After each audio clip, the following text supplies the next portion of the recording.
네, 이후 과정을 진행해 주실 데이터 솔루션 분석 기술팀의 한건희 대리님을 소개합니다. 마찬가지로 박수 부탁드립니다.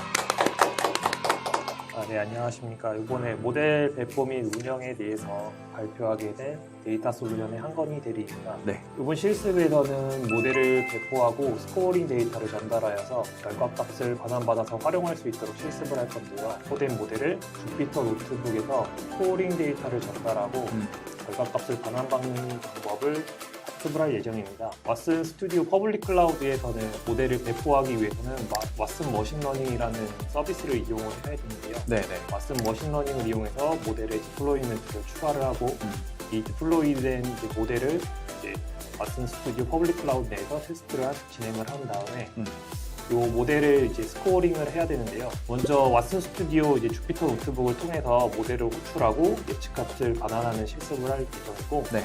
두 번째로는 외부에서 이제 주피터 노트북을 통해서 REST API를 콜하여 예측값을 반환하는 것을 실습할 예정입니다. 네. 먼저 모델 배포를 진행을 하도록 하겠습니다. 네. 모델을 이제 작성을 하고서 이제 왓슨 스튜디오에서 파이썬 혹은 R 그리고 모델 빌더라는 기능이 있는데 이 기능을 통해서 개발 학습 때 모델 같은 경우를 외부로 배포를 하려면은 방금 전에 말했듯이 왓슨 머신러닝이라는 서비스를 통해서 배포를 할 수가 있습니다. 이 모델 같은 경우에는 웹 서비스 형태로 배포를 할 수가 있는데 외부의 사용자들은 이제 이 웹 서비스로 배포된 모델들을 REST API 통해서 예측 결과값을 제공을 받을 수가 있습니다. 네. 아까 전에 만들었던 모델을 살펴보시면요. 네. 성능이 제일 괜찮았던 GBM을 네네네. 기준으로 일단 설명을 드릴 텐데요. 이 모델을 먼저 클릭을 하시면은 간략하게 모델의 설명을 보실 수 있는 오버뷰와 평가. 네, 그리고 고정과 평가를 볼 수 있는 네. 이밸류에이션, 그리고 배포 관련한 이제 디플로이먼트 탭. 네. 저희는 일단 배포 관련된 거기 때문에 디플로이먼트 탭으로 이동을 하겠습니다. 네. 네, 배포 쪽으로 가서 이제 Add 디플로이먼트 버튼을 눌러주시고 네. 디플로이먼트를 생성을 할 건데요. 네. 디플로이먼트 타입이 지금 웹 서비스와 버추얼이 있습니다. 네네네.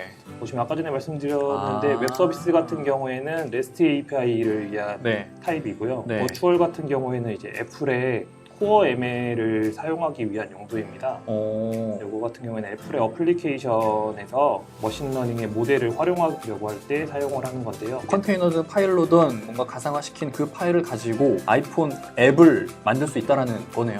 예, 그렇죠.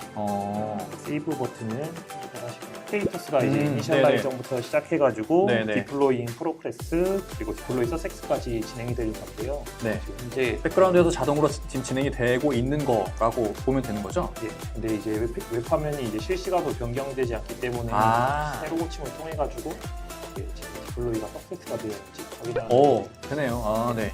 그리고 지금 현재 컬럼 숫자가 작아가지고 금방금방 이제 디플로이 서섹스가 되는데 네. 이제 커다란 것들을 이제 좀 오랜 시간이 걸리죠. 네네, 그러겠죠. 디플로이먼트 명칭을 눌러주시면요. 네. 디플로이먼트의 상세 페이지로 들어오게 됩니다. 네. 그럼 이제 배포가 된 이제 정보가 보실 거고요. 네. 그 다음에 임플리멘테이션 쪽에서는 이 모델을 외부에서 활용하는 방법. 이 토큰 값을 가지고 가서.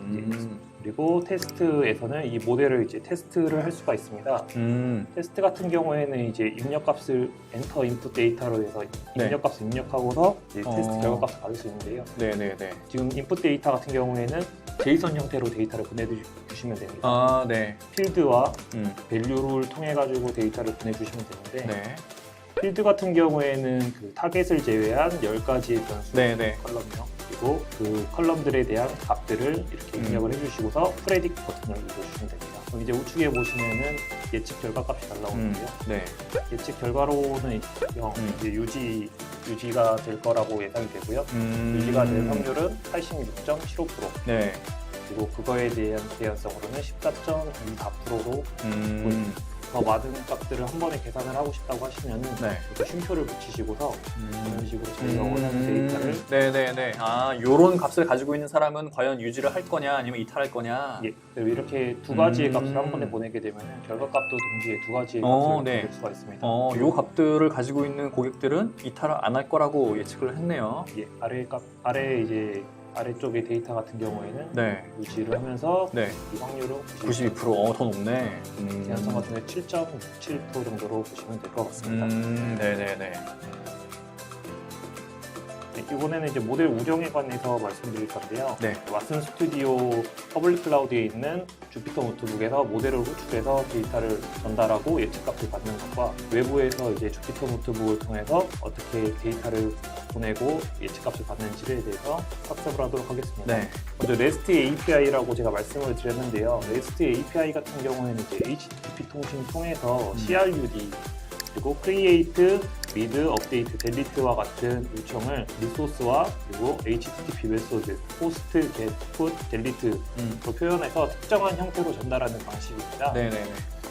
이와 같은 경우에는 어떠한 자원을 통해서 이제 CRUD 연산을 수행하기 위해 URI로 요청을 보내는 건데요. 네. 이 퍼블릭 클라우드 같은 경우에는 다른 서비스의 기능을 활용하기 위해서는 인증 정보를 필요한데요. 디플로이멘트 상세 정보 안에 있는 임플레멘테이션 탭에 요 스코어링 엔드포인트 정보를 다시 또 복사를 해주시면 네. 됩니다. 그리고 프로젝트로 다시 넘어가 가셔가지고요. 네네. 그리고 REST API 엔드포인트 정보와 스코어링 값을 입력을 하시면 되는데요. 네네네. 엔드포인트 정보 같은 경우에는 아까 전에 제가 복사해 복사해 놓은 놓은 거. 엔드포인트 정보, 스코어링 값 같은 경우에는 이미 제가 넣어놓은 상태이기 때문에 네. 아까 전과 동일한 방식으로 넣어주시면 되고요. 네. 결과를 결과를 호출하는 간단한 명령어를 통해서 아까 전과 매우 유사하게 유지가 될 거면서 네, 88%. 88.28%, 예언성은 11.71%라는 것을 확인할 수가 있습니다. 지금 모델 배포까지 다 보여드렸고요. 이제 마지막으로 하나만 더 보여드리면 될 것 같은데. 외부에 있는 주피터 노트북을 통해서 왓슨 네. 스튜디오에 있는 모델을 불러오려고 하는데요. 네네네. 왓슨 스튜디오의 이 퍼블릭 클라우드에서 배포된 모델을 사용하기 위해서는 네. IEM 토큰이라는 거를 생성을 해야 됩니다. 네. 보시면은 지금 IEM 토큰이 굉장히 길게 네. 이렇게 암호화돼가지고 오는 것을 확인할 수 있으신데 네.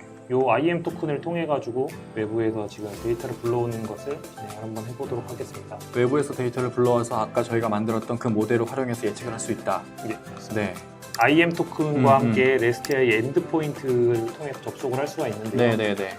자, 방금 전에 생성한 IEM 토큰에 대한 변수를 하나 만들어 주시고요. REST API 통신을 하기 위해서 헤더라는 변수를 만들어 주셔야 되는데 이 헤더라는 변수에 IEM 토큰의 정보를 입력을 하고 그다음에 스코어링을 할 데이터에 대한 변수를 생성을 하고 엔드포인트에 대한 변수를 생성을 해서 이 헤더와 같이 한번 보내도록 하면은 추출하면은 결과가 정상적으로 떨어지는 걸 확인할 수가 있습니다.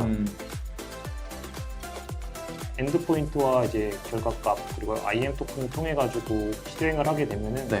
여기 보이시다시피 프레딕션. 결과값이 네. 68%인가요? 지금 88%? 88%. 아, 88%. 아. 결과는 이제 0 네, 유지가 네, 될 거고 네네. 88.28% 그리고 개연성은 11.71%의 음. 확률로 보실 수 있습니다. 네. 이렇게 외부에서 사용하실 때는 IEM 토큰을 사용을 하셔야 되고요. 네네네. 그리고 스코어링 엔드포인트는 어디서든 무조건 사용을 하셔야 된다고 생각하시면 될 것 같습니다. 네. 알겠습니다. 네. 개인적으로 마지막- 저는 오늘 무슨 박사과정 논문 이렇게 강의 듣는 것 같아요. 네.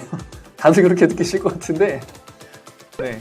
요즘 임플레멘테이션 탭을 보시면은 여기 아래쪽에 코드 스니펫이라고 보이실 텐데 네네네. 여기서 이제 리눅스에서 CURL을 통해서 아까 전과 같은 외부에서 호출하는 방법과 자바 그리고 자바스크립트 네. 제가 테스트했던 파이썬 그다음에 스칼라 요즘에는 스칼라도 많이 사용하신다고 하더라고요. 네. 다양하게 한 5개 정도를 사용하실 수 있는 거 활용을 하실 수 있도록 네네네. IEM에서 제공을 해주고 있기 때문에 네.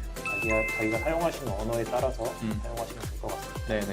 네, 그럼 오늘 저희가 준비한 자료는 여기까지고요. 그럼 이것으로 오늘 방송 마무리할게요. 지금까지 슈어다이트 라이브 21번째 방송 데이터 솔루션과 함께 IBM 왓슨 스튜디오의 데이터 셀프 모델링에 대해서 설명을 드렸습니다. 끝까지 시청해주셔서 정말 감사드리고요. 그럼 저는 다음 강좌에서 다시 한번 찾아오겠습니다. 감사합니다.